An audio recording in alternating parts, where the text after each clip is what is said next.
Hi, me again. Today what I'm going to do is answer a question from Kelvin who was asking about inserting different types of blocks using the auto numbering system at the same time. So what this is going to do is it's going to number blocks according to a CSV sheet that we have here. And what we've got is we've got a serial number for the block that we want to appear with the block. We've got a code which actually defines what the block is called. We may have some kind of description, and I added this in for somebody who had this set up from a total station.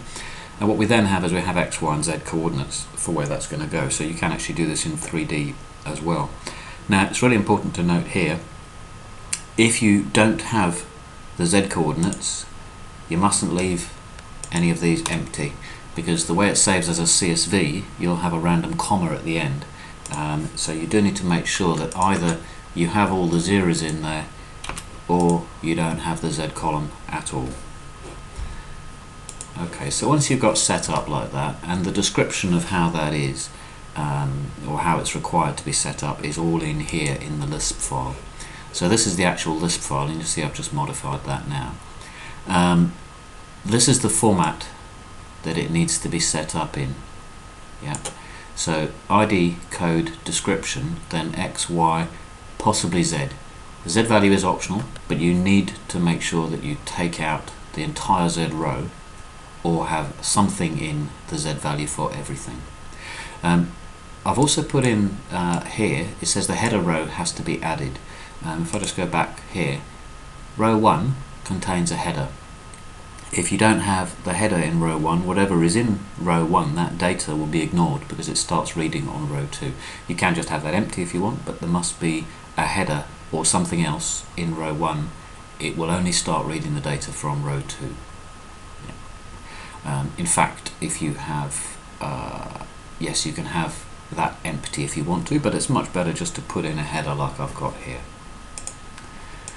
I'll just close that down because it won't like running the application if I've actually got that open in another application. So I'll come back to the Lisp file itself in a bit. First of all, what we're going to do is go to AutoCAD, and we need to load this application. So you need to find wherever it is, click on load, and you just need to check down here that it says that it's successfully loaded. Yeah. If it doesn't successfully load, it'll come up saying unable to load. Yeah. Once it's loaded, you can say close. What this now lets us do is actually start using the application. So I'm going to start typing in insert, and because I've got the dynamic input turned on, so you see I've got the dynamic input turned on here, it comes up here with all of the commands that begin with insert. So I'm going to click on insert blocks from CSV, because that's what my command, the Lisp file that I've written, is called. Click on there. First thing it says, ensure the path to your blocks folder is added. Now I have my blocks actually on the desktop, so I have a folder here called blocks, and in there I have CIR and HEX. What this means here is if I were to cancel that and go to here to options, you'll see here on the support path I actually have that path there added as a search path. Yeah. If I didn't have, that's where I'd have to actually go and put that in.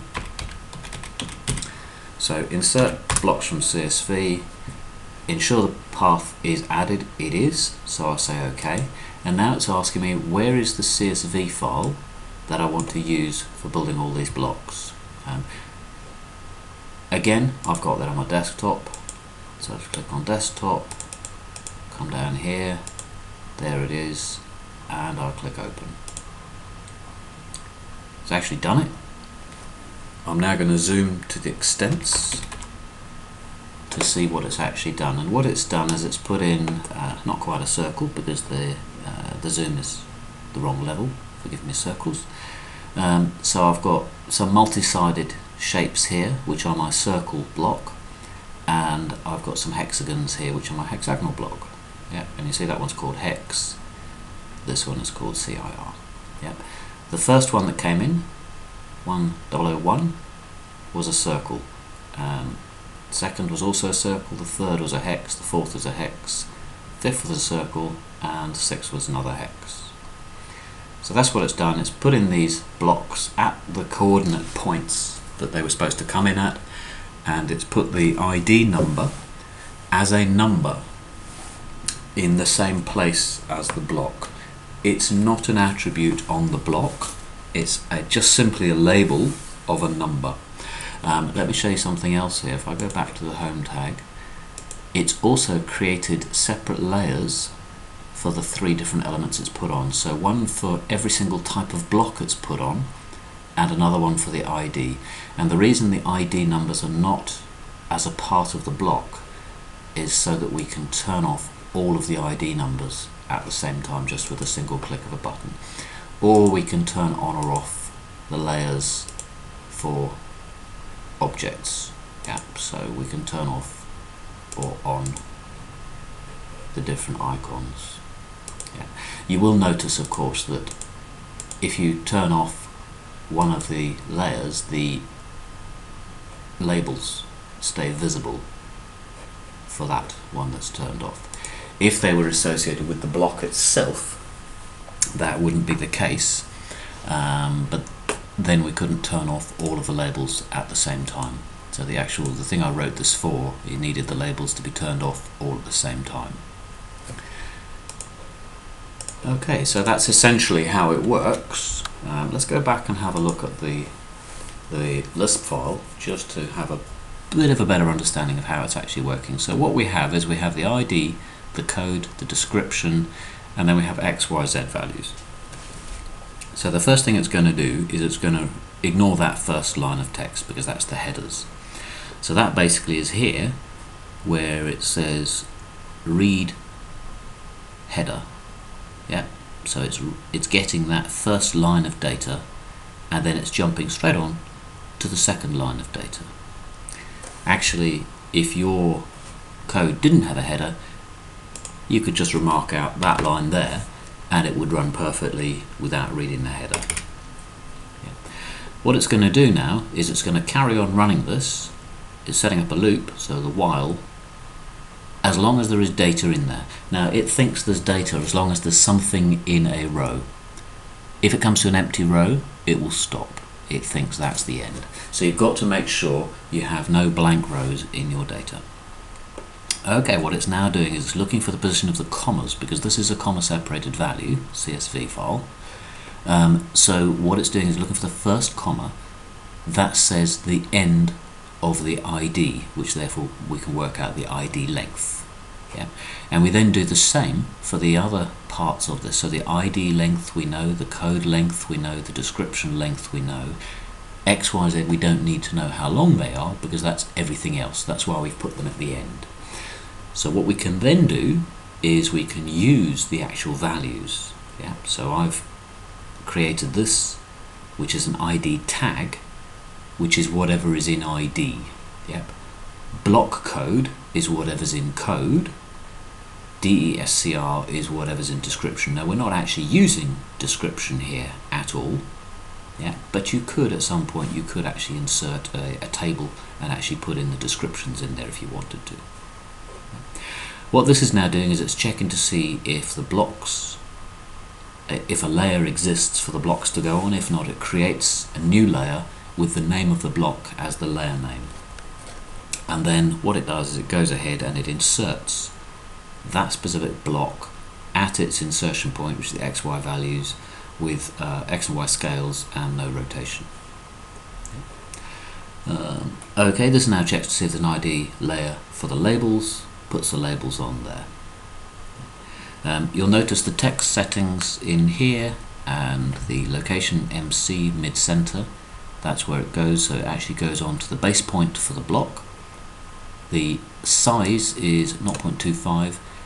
That's clearly, you'd have to adjust that depending on the size of your blocks. 0.25 is probably too small. As you see, my circles are not really circles. Other than that, it's all fairly self-explanatory. Right at the end, we change layer back to 0 and end the function. So that's what the code does. you've seen what it actually does here. I'll just give you an idea how fast it works. So insert,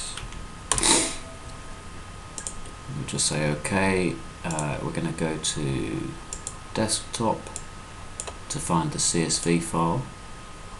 As soon as I click open, it's going to look for that CSV file, read all the data in it line by line, look for the blocks where I've saved them on my desktop, add them to new layers if the layers don't exist, and put the ID numbers in.